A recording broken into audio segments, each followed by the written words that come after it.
Hello, welcome to a very special episode of Nicstalgia. I have Gina here with me today. She is my sister, and so we're very excited. We're going to talk about the influence that siblings have on one another and the ways that siblings are depicted in pop culture, for better or for worse, and the ways that we really have this reciprocal influence on one another, not just as we did when we were kids, but even today as adults. So welcome, Gina. Thanks so much for having me, sis. I'm really excited to talk a lot about our childhood and all of our favorite pop culture and nostalgic references. Amazing. So you've had to deal with me referencing pop culture stuff literally since the day you were born. So if anyone doesn't know, I'm the older sibling by 3 years, and me and Gina are really close. And so I just want to know from you, what were some of like the very early memories that you have, whether it was like things we used to watch or things we used to do when we were kids? So many things. I know that even just from like watching home videos of us when we were super little, like back in our old house when you were maybe like 4 or 5, I was a baby. We always had music on. We always had like these classic movies on. We were big fans of Disney and Nickelodeon. And I think that we always had that kind of bond through our interests. We always had so many common interests. We liked to watch the same shows together. We loved the same kind of like pop music. And I think that as we got older, we did spend a lot of time kind of bonding over those type of things. Definitely, we were huge Nickelodeon fans, and shout out to our sister who is a cousin, but really like more like a sister to us, Marissa, and the three of us really spent so much time just like absorbing everything that 90s and early 2000s television had to offer. So I definitely have so many positive memories just centered on music, making music videos, dancing, and really just like bonding over those characters that we all love. Yeah, absolutely. I'm going to have Marissa on for sure because her knowledge of everything Disney and 90s Nickelodeon is unparalleled. And so it's so fun to it's so fun to explore those things, because I think what the internet has taught me recently is that like people barely have any individual experiences. Yeah. Like we all watch the same TV shows, we all watch the same movies, and I think that it's interesting because it was a time before everything was curated for the individual. You know, I actually just saw, I think I sent it to you, a meme the other day about a girl was crying and she said, America's Funniest Home Videos was basically TikTok for the older generation, but they didn't get everything specifically catered to them. And I'm like, wait, that's true. Yeah, it's so true. And I think we can see now through like this meme culture how we really bond universally over all of the things that we remember from our childhood, even things that at the time weren't necessarily important to us, right? Like they'll show, I love the memes of old school supplies, and you know, when you see that big rolling cart with a giant TV on it and you know you're going to watch Bill Nye the Science Guy. And it's like, who would have thought that 20 years later, all of us would have that shared experience of being in school, getting to watch Bill Nye. And it's really something that I think like as a generation, we can bond over a lot. It's so true that no experience is really that individual. Because even from like our clothes, our food, there's so many things that we remember so fondly. And I just actually saw a TikTok about kids cuisine with the little penguin and the chicken nuggets, and it brought me back.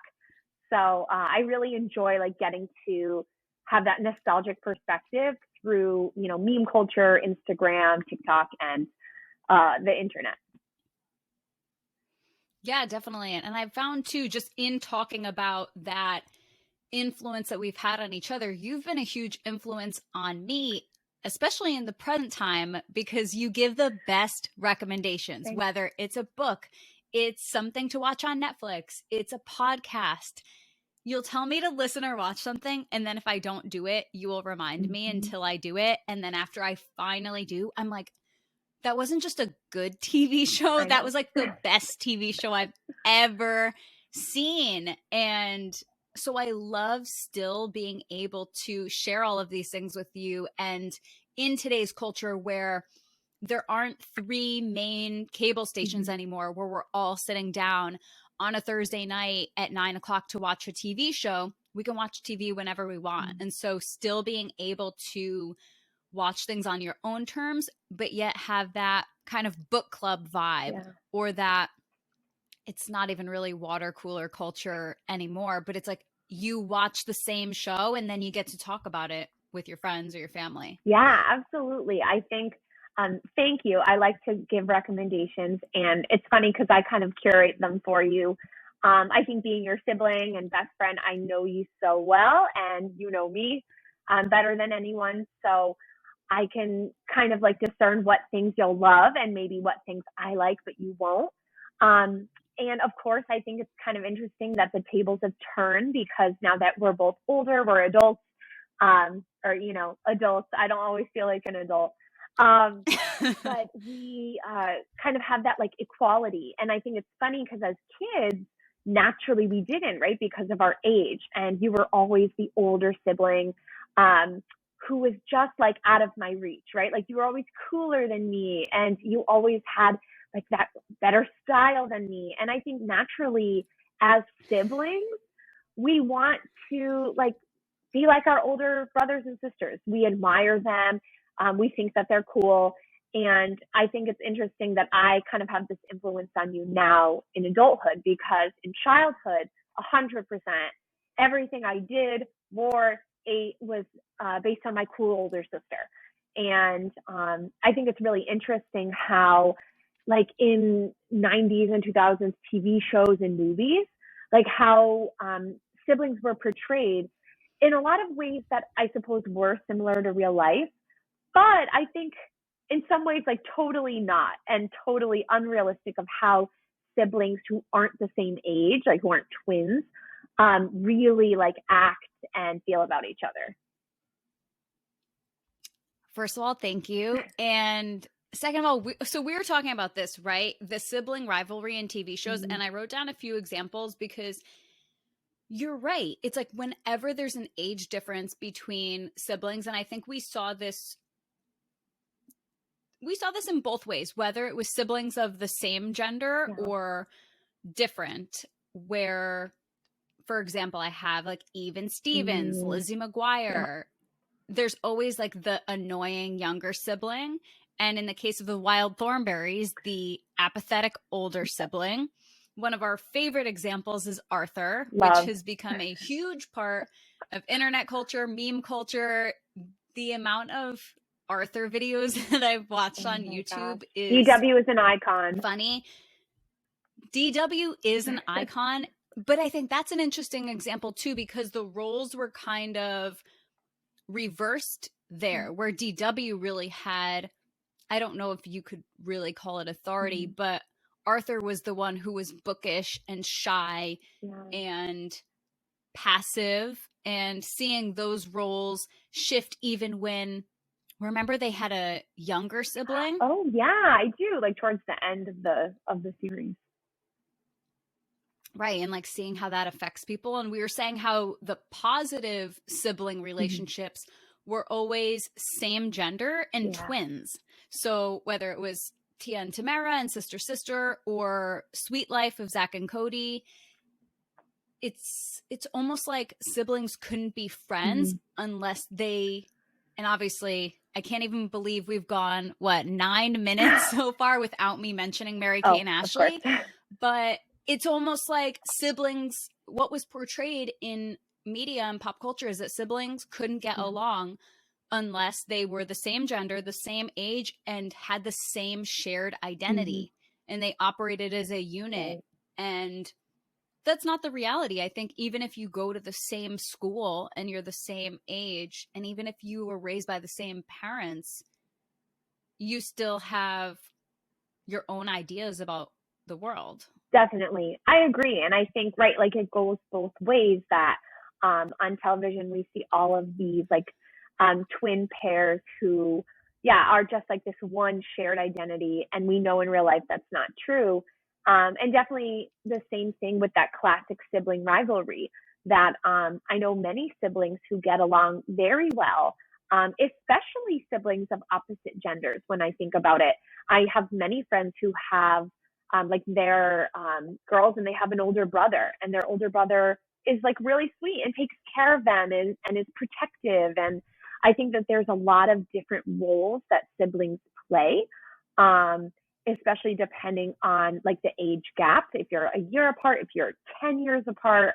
And so it's interesting that on TV, we really only saw that that like disalignment between siblings, and that if they weren't the same age, they were always fighting.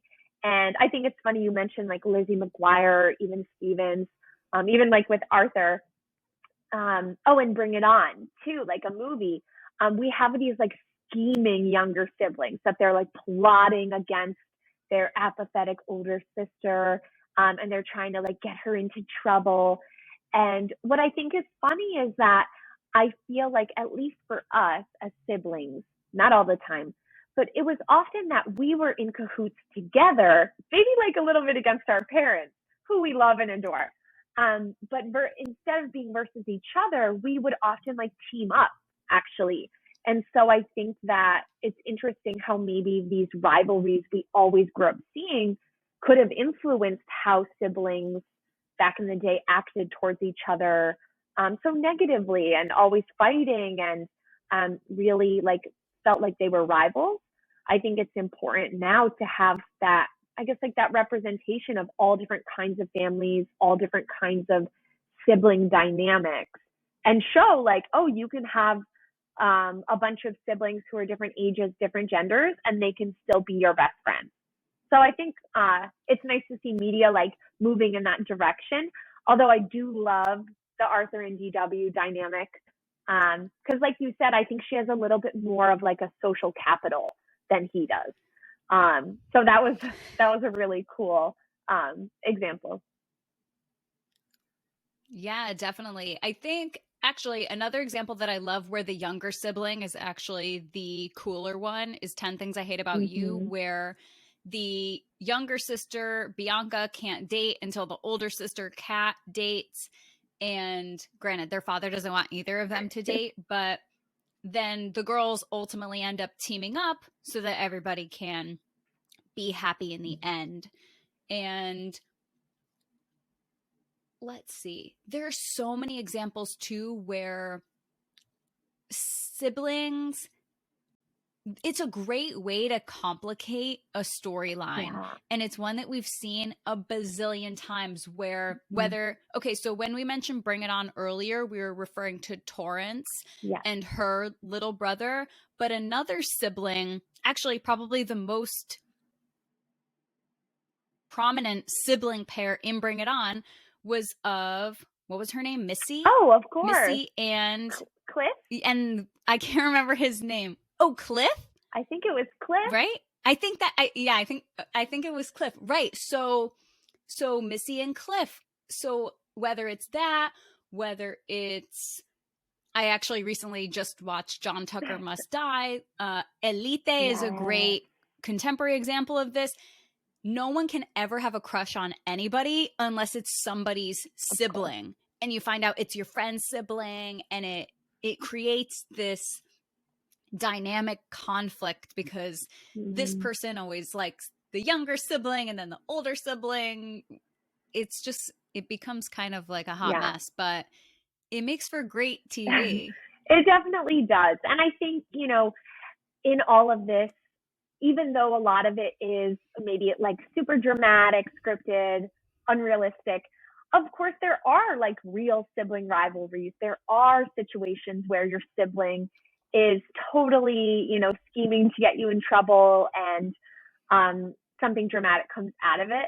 So I think that in these TV shows and movies, while the drama is like really at the forefront on purpose, I think that they do have like a little bit of truth in them. And we definitely had our fair share of little arguments. And I remember when we were younger and stealing each other's clothes. And we would ask for the same gift. And then, I got a blue one and you got a green one. And then we fight over who got which color. So I think that in real life, siblings do have naturally that kind of competition, but I think that they can definitely come together. Like you said, a lot of movies and TV shows, at least, they come together in the end. I think of like Full House. I love Full House. And I like that sibling dynamic because they would definitely kind of get on each other's nerves, and they would argue about their rooms and friends at school. But I like that how at the end of the episode, they all get together and kind of protect each other, care for each other. And I think that sends, that nice message of that your siblings, should be there for you. And you're not going to get along all the time, but it's nice to have a sibling. What do you think about siblings being, I think when they're depicted as friends on TV and in movies, it's almost they get along too well. And I'm going to give the most prominent example I can think of is Monica and Ross on Friends. Yeah. It's like, okay, yes, we know you're siblings, but are you really that close? And you think that because of both of their relationship to their parents, that maybe Monica would resent Ross, or maybe they wouldn't in reality be able, again, not saying that Friends is realistic at all, but it says something about, the dynamic that you're able to have with your sibling being friends as adults. And then also that kind of leads me into your thoughts on chosen family as well, because in especially these sitcoms like Friends, we don't really, other than when we meet Joey Tribbiani's like seven Italian sisters. Yeah. Other than that, and I guess we meet Rachel. Okay, so I guess we do meet people's siblings on Friends, but the whole idea is that the fixture of the show is Central Perk and all of these friends really navigating the most important moments and the most mundane moments in life together, almost like siblings or almost like a family of sorts. Yeah, that's a great question. I think that it's really nice that a lot of shows back in the day and now do highlight that chosen family, because we've definitely seen a lot of TV shows and movies that depict really, really difficult family dynamics. And maybe the fact that on a lot of these shows, since the siblings didn't get along, that they had really close, important friends to be there, almost acting as siblings, someone who's your age or around your age that would take care of you. And so I think it's really nice that chosen family does have a big part in all of these shows and movies. I do love Friends so much, and it's true that Monica and Ross have a lot of almost too close sibling moments. But it's important that you mention the parents, because I think the parents have a huge influence on sibling dynamics. And like I said, even between you and I, our parents have always been a really strong unit. They've always had a really wonderful relationship. And so if anything, it was mom and dad versus you and I. And so I think that had a lot to do with how their dynamic was. And I think that with Friends, the fact that their parents were both a little bit kooky, and they definitely treated both of them differently. But that Ross kind of came to Monica's side and really defended Monica and cared about Monica. I think that was a nice showcase, especially like you said, of adult friendships and adult like relationships with siblings. Yeah, another example that I just thought of that I think you'll like is on Jane the Virgin, Favorite when show. Jane and her mom actually are the ones who, because they're not too far in age, even though they're mother and daughter, they do kind of act more like siblings sometimes, because Jane needs to parent Ciamara at times. And when they're both going through things, they have each other. So I think that's an interesting relationship too, where Jane maybe doesn't have, I mean, she has a best friend on the show, but really her mom is like that sister, that best friend, and that mom all wrapped into one. Yeah, absolutely. I love that example because that's one of my favorite shows. I recommend it to most people, so I'm recommending it to your audience right now. You have to watch it. It's an amazing show. But yeah, I think that's really interesting and something that I think that we didn't see a lot of when we were kids, of even just beyond sibling dynamics, like family dynamics. You know, I felt that we always saw shows with a mom and a dad, and they acted like normal parents. And then we had the children who acted like normal siblings, you know, boy and a girl. And I think it's important to showcase like how families are so complicated. We all know that in real life, every single family has its challenges. All of them are so unique. And you don't have to have like that nuclear family that we see in the 50s. So I think that it's interesting. As kids, I just always felt that very clear boundary between like parent and child. And I think that even just by watching Jane the Virgin, realizing like, oh yeah, a lot of people did have very different dynamics with parents, grandparents, siblings. And it's important to like recognize that in the media, and also reflect on your own relationships in your life with the people in your family. Yeah, definitely. And it was great to see the intergenerational relationships as well. I know that there are several shows too where the grandparents will live with the family or something similar to that. And seeing the dynamics is of different kinds of families is really interesting. And I know This Is Us is one where it's this great ensemble cast, and Modern Family as well. Are there any other things that we can think of that show kind of like a family that is not like that stereotypical cookie cutter mom, dad, boy, girl? Yeah, even going back to, I think, just again, a wholesome example would be like Full House, right? Because they do have the kind of classic trope of, you know, a parent passed away and they're raising them on their own. And that actually, you know, of course, like is a real situation for many, many people.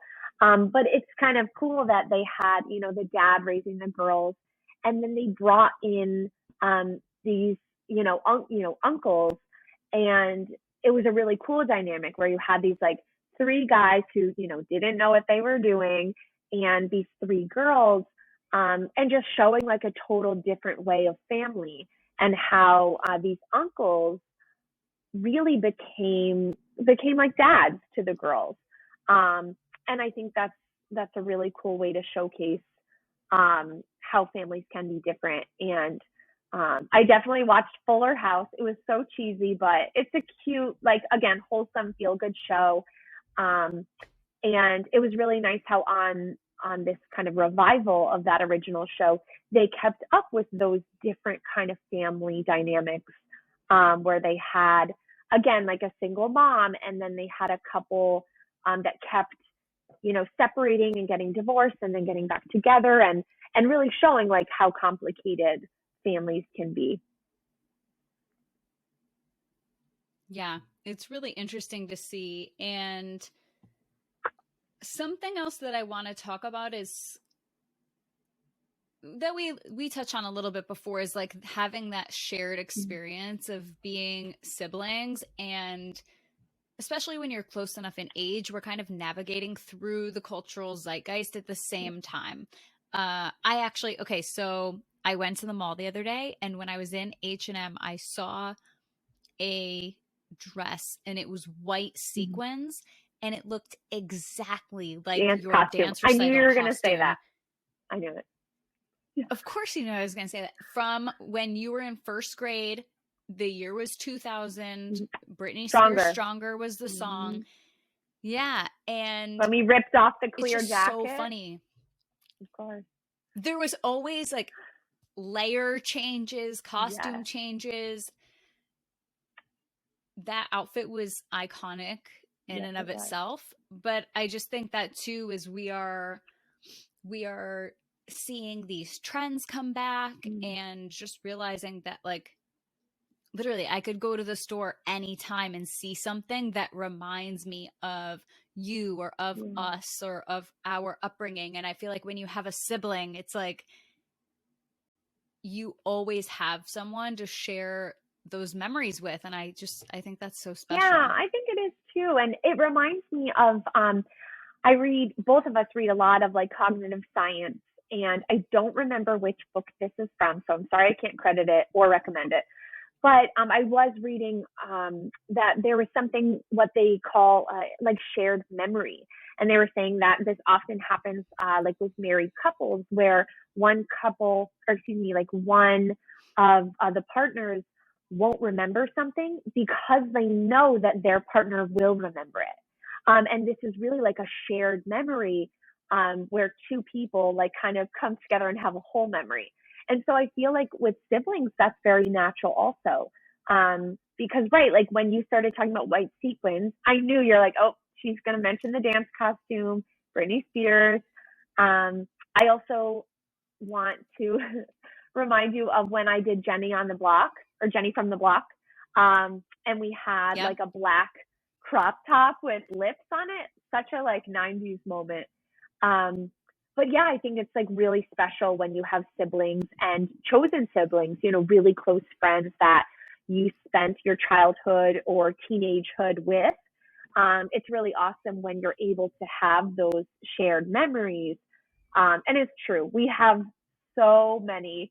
For anyone who's watching and like is a friend of yours or who has spent some time with you, they would know that you're like always dropping references. Almost everything that we say in conversation is some reference to a movie or a TV show, or silly quotes from our family.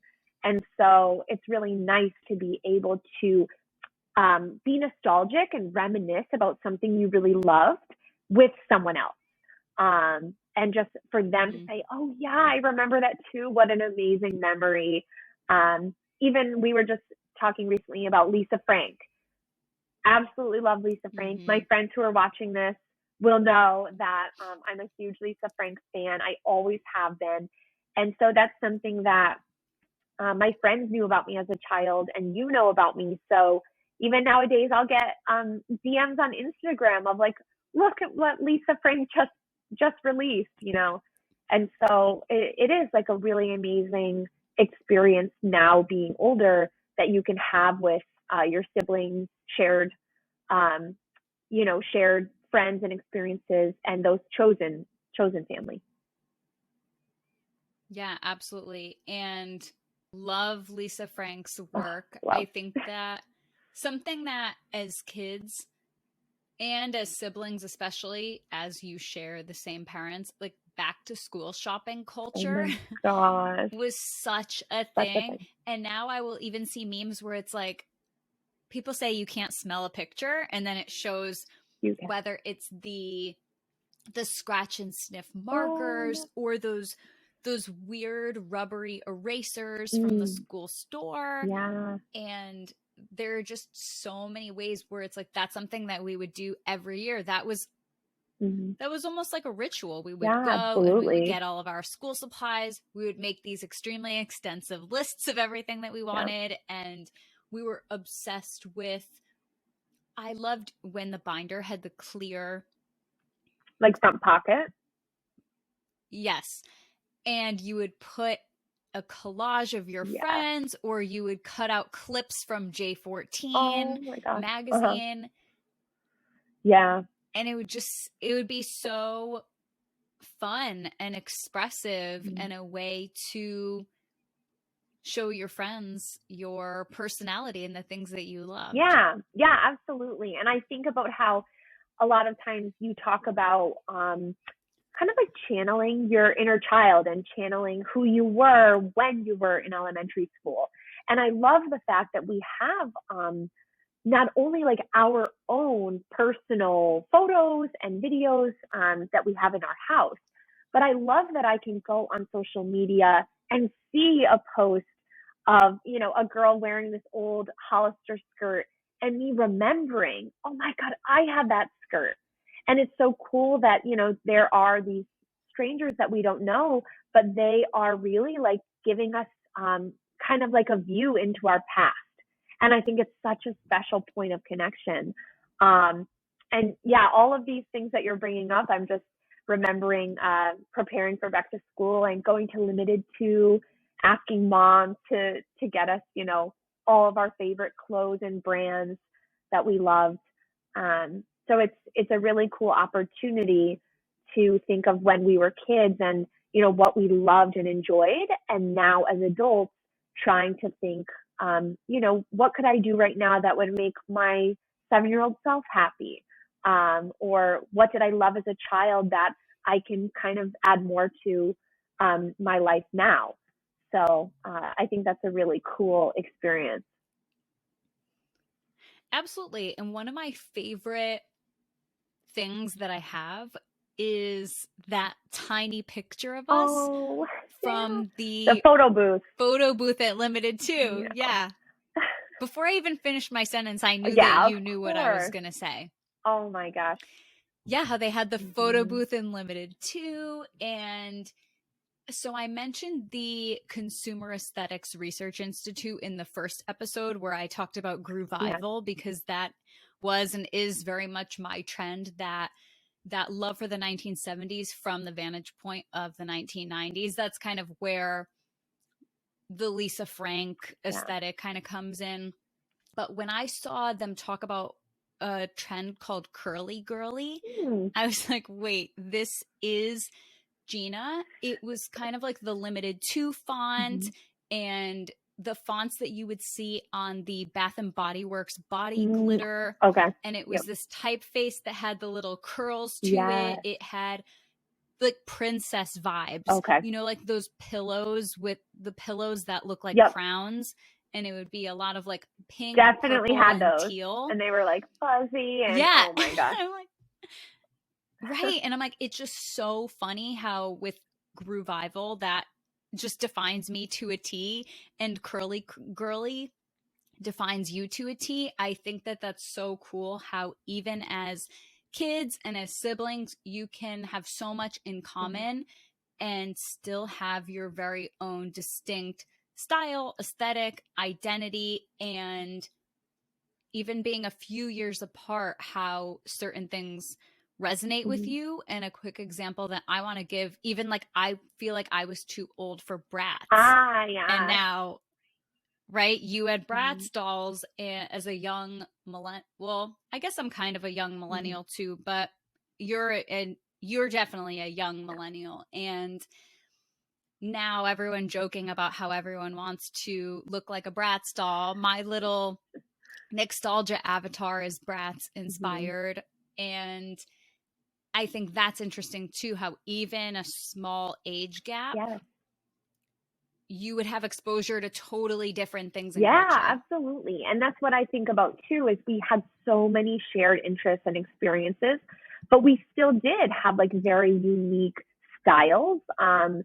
I think I picture our childhood bedrooms so iconic of the 2000s. It's ridiculous. Your room, for anyone who's wondering, was bright bubblegum pink with lime green accents and like some zebra print in there. So 2000s. Mine always flip-flops between blue and purple and teal, and was always travel themed. And so I think one time you sent me a TikTok and I swore it was like a picture of my bedroom, but you know, the purple with the little Paris poster. And it's funny because we were very different in that respect, but I remember especially at that time when you and I were teenagers, but I was I was like a tween. So I was in middle school and, or maybe late elementary school. I was like playing with Bratz dolls with my friends while you were in 8th grade. And I remember you started getting more into like, I don't know how to describe it, like alternative pop music. And you wore Converse and checkered things, and you kind of did have your own like super fun, unique style. You watched the OC, and I was like, oh, you know, that's for older kids. I still watched all of my like Zoom after school. So it's true that we had so much in common, but then just those 3 years did, I think, make a big difference for a few things that we were either, you know, too young or too old for, which I think is cool too, because then it's like we can have our own unique perspectives and identities while having our shared memories. Right. There's such a big difference between being 15 in 2005 and being 12 in 2005. Absolutely. It's wild. That's so interesting. Yeah. Okay. I want to ask you a few rapid fire questions as we wrap up. So, who are your favorite celebrity siblings? Oof. Okay. I am not big into celebrity culture. People always name a celebrity and I like don't know who it is. I like the Jonas Brothers. Also a great example of something that you were slightly too old for at the time, like right when they became popular. And then I was like really into them with my friends. Right? Like you were not. We saw really them at the mall. Jonas Brothers. I was not into the Jonas Brothers round one. I would say now round two, Jonas Brothers 2.0. I like them. I saw Nick Jonas walking down the street in New York City in 2015, and that was interesting. And I was with a group of 4 people, and 2 of them didn't know who he was. Oh my gosh. And then me and my other friend were like, "Oh my God, that's Nick Jonas." We were chill in the moment, but as soon as he walked by, we were like, "How do you not know who Nick Jonas is?" But whatever. I guess you didn't go see him perform at the mall in Meriden, Connecticut. In Meriden, Connecticut. Wait, when was that? 2007? Yeah, because I was a freshman in high school. I was driving then. Yeah, that makes sense. We saw Jonas Brothers, and really quickly, I actually saw One Direction at the Natick Mall in 2011. And I was like, why are all these people screaming? This is not NSYNC. This is not Backstreet Boys. We were like too old for 1D. We were not Directioners, but okay. Who are your favorite TV siblings? Okay. We're also, side note, we're terrible at like rapid fire because both of us need to take like 7 minutes to explain anything. For anyone who knows us, this is I can't do rapid fire. Typical. I know. Okay, I'll be quick. My favorite TV siblings, I think, are Phil and Lil from Rugrats. Okay. Answer over. No explanation. That's a good one. Okay, if you were in a TV show or movie, who would you want to play? And this can be a fictional person too. Who would you want to play your older or younger sibling? Ooh. Okay. Oh my gosh. Maybe for my older sibling, I would say Candace Cameron Bure because she was on Full House and she was like a pretty good, wholesome, pretty good older sibling. Younger sibling, oh boy. Oh my gosh. DW. Oh my gosh, DW. She's a little dynamic. You know what? Maybe I would want the girl from the Proud Family. Do you remember the Proud Family and all those siblings? Yeah. I would want one of them because they were like funny and sassy. I still remember every single word from the theme song. Like, I don't have room in my brain for so many things, but the Proud Family theme song is one of them. Shout out to Solange. Right? Seriously. Solange and Beyonce. Speaking of another sibling pair. Speaking of siblings, yes. Awesome. Well, thank you so much for being here with me today. I'm so happy that you could come on Nicstalgia. Thanks so much for having me. I love you, and it's really awesome that we're so close and that we can have these really like fun conversations about our childhood. And I hope that anyone watching like could kind of resonate with a lot of what we said and maybe had their own like crazy sibling dynamic. But thank you so much for having me. I'm so proud of you and can't wait to hear more episodes. Thank you. Love you. And for anyone listening, go send this episode to your sibling. We will see you next time. Bye.